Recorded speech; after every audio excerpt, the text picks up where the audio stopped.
Guys, 2018 na Asira guys. Yan. So maglilinis tayo ng system ng AC.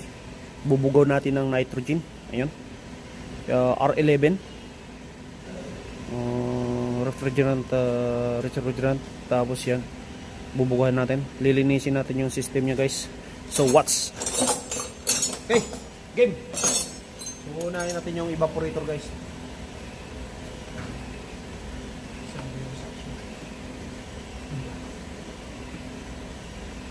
Sige.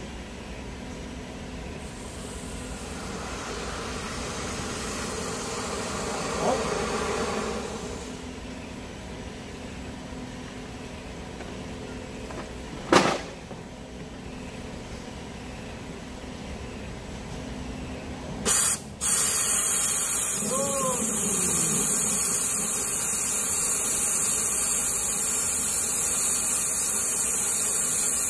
Yun guys.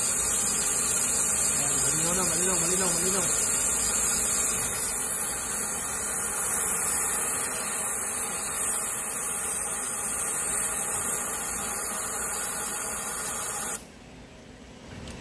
So, yun yung buga niya guys. Okay? Ano malilinis yun? Ikaw dapat na compress mo. Ha? Ikaw dapat na compress mo. Ayos to. Papalitan naman yun. Ito, nakatanggal na naman eh. Tanggal ko naman yun. Okay, pa. Panglinis lang. Oh. Op. Ayan. Pangalawa guys, pangalawang buga.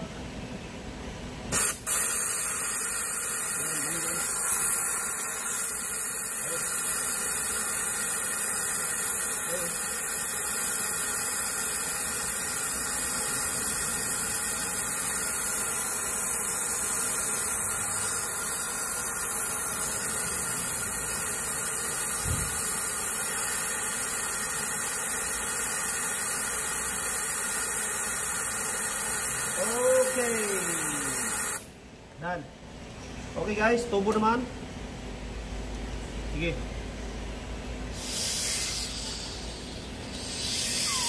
Oh.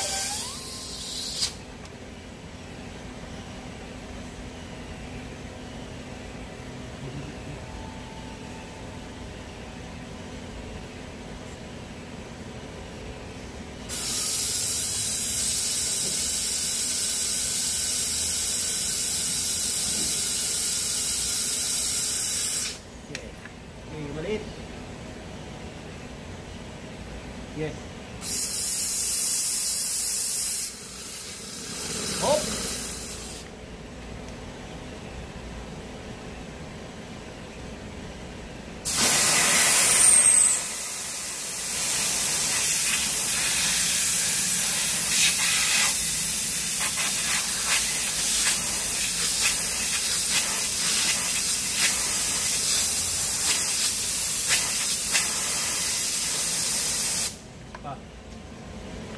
Alalayan mo na. Oh. Okay. So guys, yan ha. Medyo malinaw. Yan ha.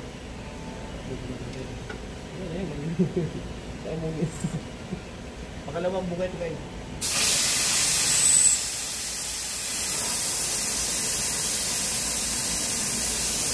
Madumi pa guys, no? Pero pa. Kontrolin mo lang. Sige. Oh.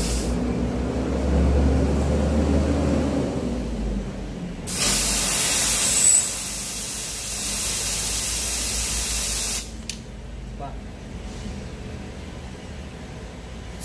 Oh.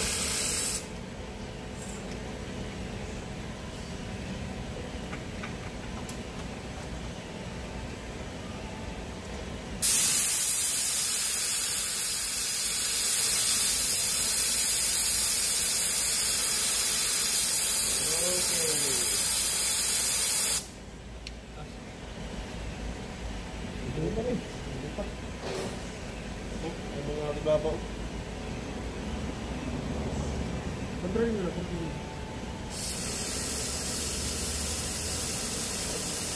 Oh.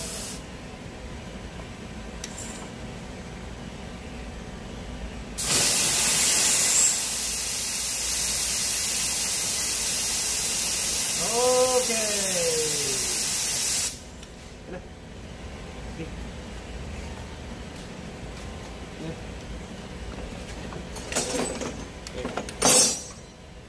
Ayan guys. Clean system.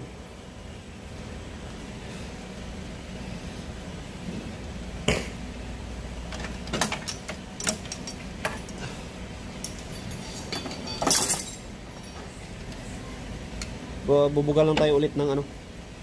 Yung malaki. Ha? Sige, mamaya na ulit. Okay. So ito na yung update natin guys. Ito na yun. Ito na yung update natin ng ano, Azira. Mag-i-initial na yun. Sige, paglabasin mo pa. Yan. Sige pa. Op.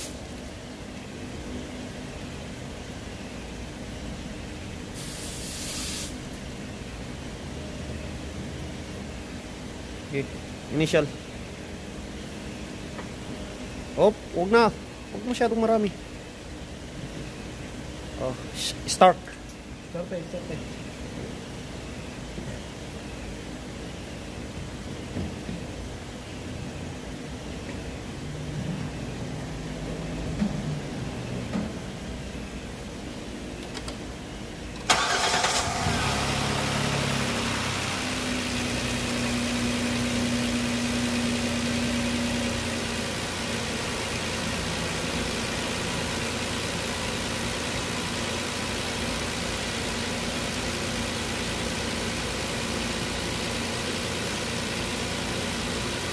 Ayusin yan.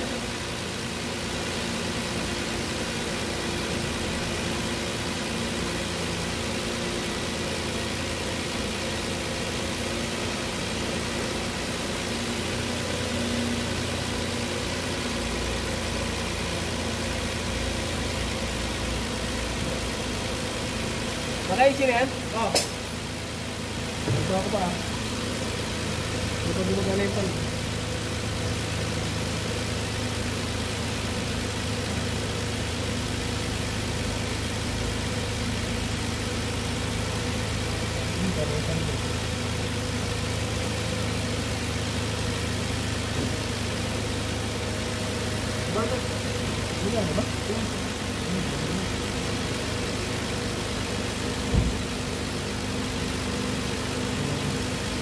Pagsisigin muna natin.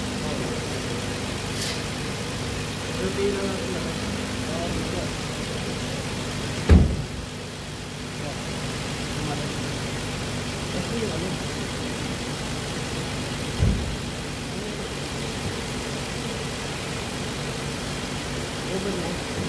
Para ma-reach niya agad yung block ba? Labas mo lang yung ano. Okay. Okay, wala na ako lang.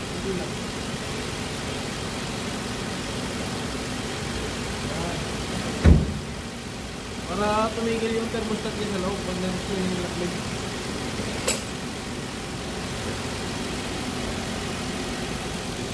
Kukuha lang natin ito. So yan guys, kino-continue lang natin. So may reading na tayo ngayon guys. Ayan. So reading nya nasa 30. So above 200 yung ano nya, yung pumping. Suction nya, suction. Tapos 30. Okay? So mamaya pa ulit yan.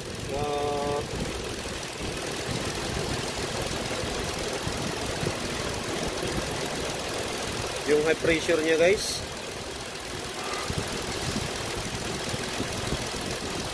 low pressure niya tawag na, low pressure niya is 30, high pressure is 180.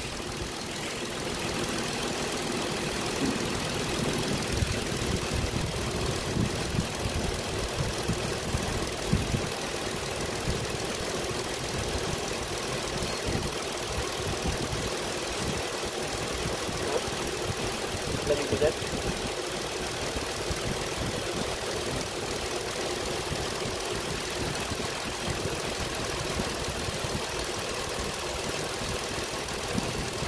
Ako ba naman lahat? Ano hindi lalamig eh?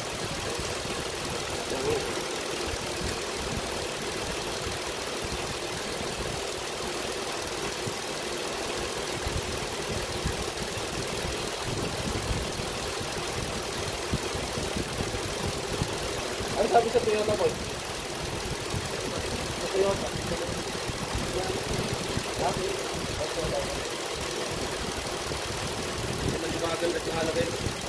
Importante, mahalaga, wala na yung ano niya, misfiring niya. Sige boy, abutin mo ng ano boy, 40. 40. Okay, wag mo. Diretso na. Oh.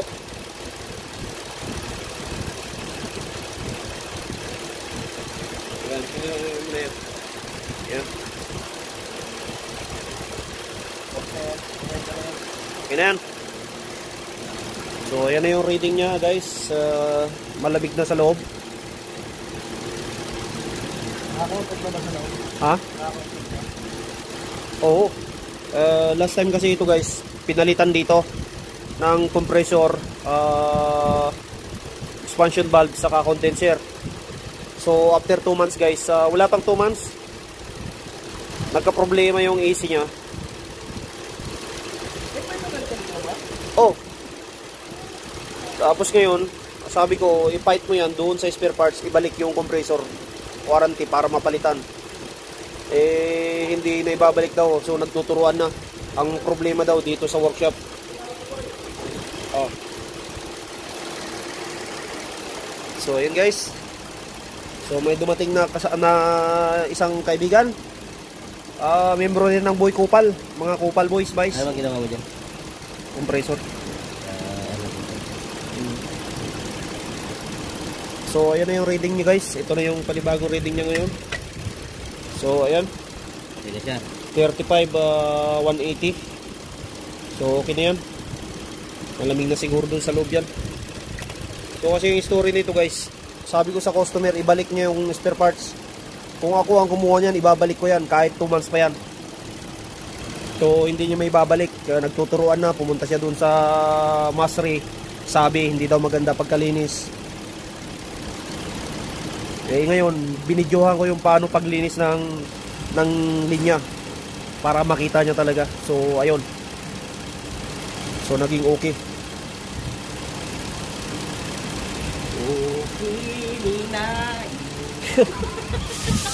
So ayan guys, yan na yung update natin ngayon. So siguro okay na yan. Malamig naman na sa loob. Pwede naman po ito guys.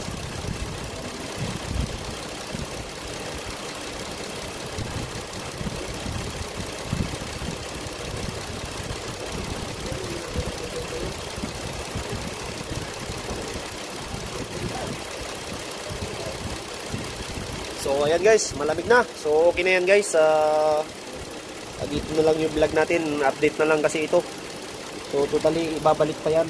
Babalik pa yung bumper na yan guys. Yan, wala pang takip eh. So tatanggalin na kasi yan. Ibabalik na kasi yan. Okay? So hanggang doon lang na guys. Maraming salamat. Happy weekend na naman. Okay, bye bye.